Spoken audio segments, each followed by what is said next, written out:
پخوا زمانه کې یو کلی کې یو چیلۍ اوسېده. دا چیلۍ ډېره کامچوره او سسته وه. هیڅ کار به نه کو او هر وخت به پرته وه. مورې موږ له خوراک راکړه. د څه خوراک؟ ظالمانو دا ستاسو خېټې دي که څه دي؟ پرون چې مې خوراک راوړو څه مو که؟ هغه خو پرون ختم شوی دی. موږ له نور خوراک راوړه. موږ اوږې شوي یو. یاره یو خو ستاسو د دې خوراکونو نه تنګ شوم. چیلۍ په نه زړه باندې د خوراک په تکل کې روانه شوه. چیلۍ د خوراک په تکل کې د ځنګل طرف ته په مزه روانه وه او سوچ یې کو چې پرون خو ماته په تیاره خوراک میلو شو، نن به څه کومه. چیلۍ دا سوچونه کول چې اچانک یې د سیوانو په اونه نظر پرېوته. ډېره خوشحاله شوه. سوچ یې وکړو چې زه کار وشو. خو چې کله چیلۍ د سیوانو د اونې طرف ته روانه شوه نو په دې کې مهله ویې ورغی. ویي چې چیلۍ ولیده نو ویې دروله او تپوس یې ترې وکړ. څه کې چیلۍ؟ دا مېوې هسې نه میلاویږي، د دې په قیمت ادا کې. وایه د خدای خاطر وکړه، زه ډېر وږی شوی یم، بچي مې موږي دي، ما له لږ سیوان راکړه. مېوې به درکوم، خو په یو شرط، روزانه به دې بوټو ته اوبه اچئ او د دې صفایي به کوې. چیلۍ ډېره کامچوره وه. د وی دا خبره ونه منله او د هغې ځای نه روانه شوه. د لږ مزل نه پس یو ساعت پس چیلۍ د ځنګل سرخوا کې یو کور ته ورسېده. د کور مخې ته یو دوه چیلۍ ولاړې وې او خشته میوې یې خورې. چیلۍ سوچ وکړ چې زه د خیره دلته به میوې میلو شي. سلام علیکم، زما ملګرو څنګه یې؟ موږ ښه یو، ته څنګه یې؟ یاره ما وې لږه میوه خو راکړه، زه موږی شوی یم او بچي مې اوږې دي. خفه کېږه مه، موږ ته هم دا میوې هسې نه میراویږي. موږ مالک له پی ورکوو نو په بدل کې هغه موږ له میوې راکوي. چیلو چې دا خبرې کولې په دې کې د کور مالک راووته. هغه چې دا چیلۍ ولیده نو تپوس یې ترې وکړ. چیلۍ ته د کوم ځای نه راغلې او څه له راغلې؟ یاره جي اوږې شوی ما، بچي مې موږي دي، ما وی چې لږ خوراک به راله راکې. خوراک به درکوم خو په یو شرط، روزانه به ما له پی راکې نو روزانه به دله خوراک درکوم. خو چیلۍ ډېره کامچوره وه. هغې د ده شرط هم ونه منه او روانه شوه. او دغسې چیلۍ د خوراک په تکل کې ستړې ستومانه ګرځېده. اچانک د چیلۍ نظر په یو خشته پټي باندې پرېوته چې په هغې کې ډېره خشته، شنه او تازه ګیا شوې وه. چیلۍ زر ورمنډه کړې، په خپله یې هم ځان موړ کړ او بچو له یې هم ښه ډېره ګیا کټ کړه. چیلۍ ډېره ستړې شوې وه.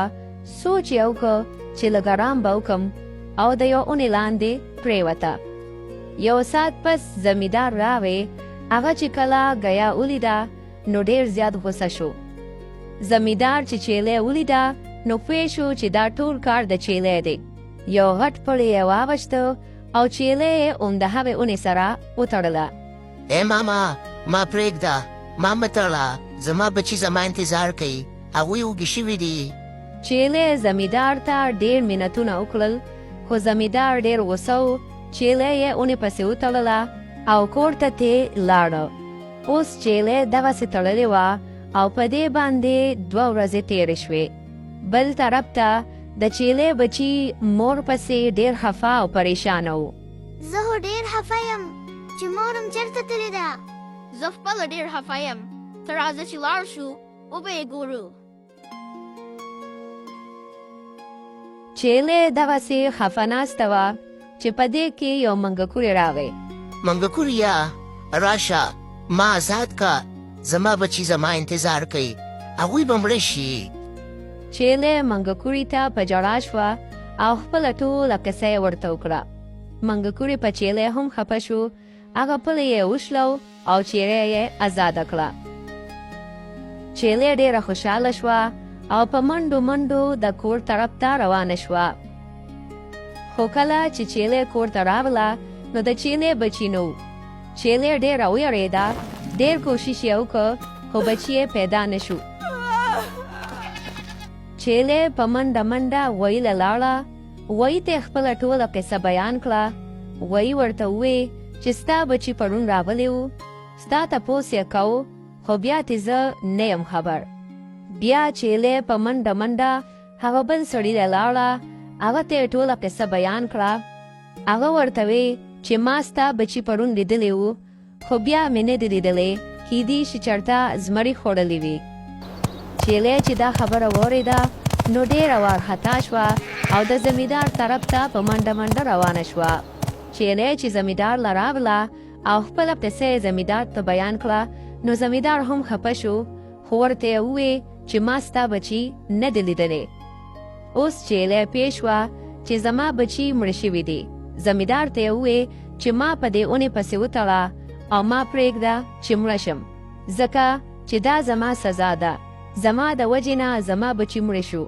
دوی دا خبرې کولې چې په دې کې اچانک د چیلې دوانه بچي راغلل. چیلې چې بچي ولیدل نو ډېره خوشحاله شوه، ځان ته یې دوانه بچي را جوړ کړل او د خوشحالۍ نه په ژړا شوه. چیلې زمیندار ته ووی چې نن نفس په زه تا سره په ټوکې کار کوم او په خپل محنت په بچو له رزق کټم. نو زما خوږو بچو، په دې قصه کې زموږ دپاره دا سبق دی چې د ذمهدارۍ او د محنت کولو سره کامیابی ملاویږي او سستۍ سره صرف پریشانۍ راځي. نو محنت کوئ، تاسو ته بس تاسو د محنت میوه ضرور ملاویږي.